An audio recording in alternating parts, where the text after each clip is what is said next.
the betting, the not so much anymore, is more down to my own fault. I need to get studying again to get the edge back. But yeah, it's a great product. I love the exchange. It's really, in my opinion, one of the better bookmakers, if not the best bookmaker out there.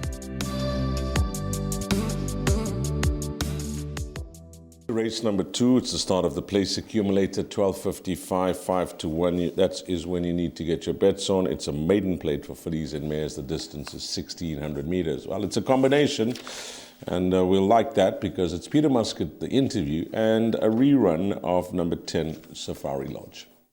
As they come to the last 300, and State Secret's running a big race. State Secret now comes into the lead at the 200-meter marker. On the outside, Dynasty's Lost trying to make impression. Blind Speed's getting into it, the red cap on the inside. State Secret looking to last, and State Secret's won it. Blind Speed second.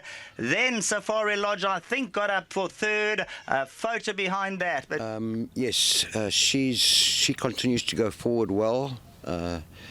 She put in a nice run at her second trip of the races a couple of weeks ago, running on very well late. My only real concern on Sunday is her awkward draw. There is a little bit of form in the race, but if she gets some luck in transit, she should be competitive. Okay, yep, I think that is it. When you look at that rerun, Graham, of Safari Lodge, you could clearly see that she was warming up when the race was over, so the extra distance should certainly suit her. Absolutely, and she was entitled still to be a little green, a little hesitant. There was only a second start. Her first start wasn't too bad either, 6th behind Spirit of Levana, and Spirit of Levana is well above average. So number 10, Safari Lodge, is certainly progressing in the right way. Of course, it doesn't help her cause that she's drawn out wide, but so is her market rival. Number 9, Izzy Bulo, who's the 16-10 favourite, second in the last 2 starts. The form book suggests he's ready to win, number 9, Izzy Bulo. But both 9 and 10 have got poor draws to overcome. They look the obvious 2 on form, but I have to say I've thrown in number 5, Long Street, as a little bit of cover in the second leg of the bipod. So I've gone with 5, 9 and 10. But what do you make of the race? Yeah, I think 5, 9 and 10 obvious horses. You'll see that I've given a pick 3 for the show.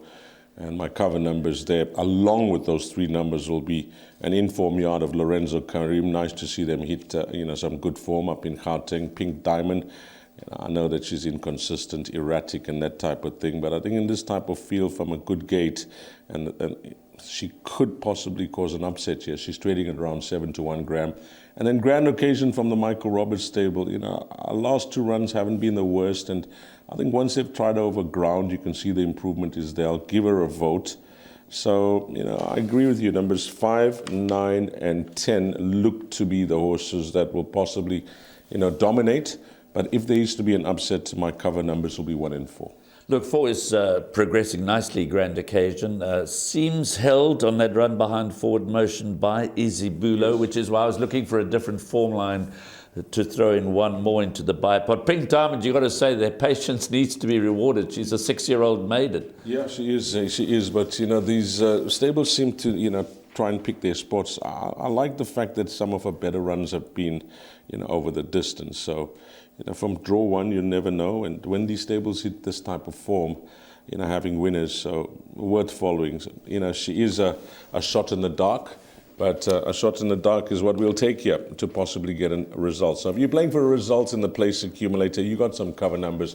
But the place accumulator and the bipod, I think numbers 5, 9, and 10 should be good enough. But the pick 3, I'll cover with 1 and 4.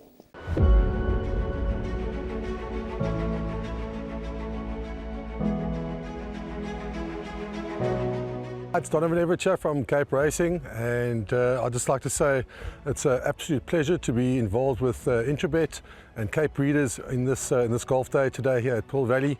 It's fantastic for the industry to see all the relevant stakeholders coming down and having a good time and networking, and it's exactly what the industry needs right now in terms of moving forward and recreating some positivity to take us forward into the next year.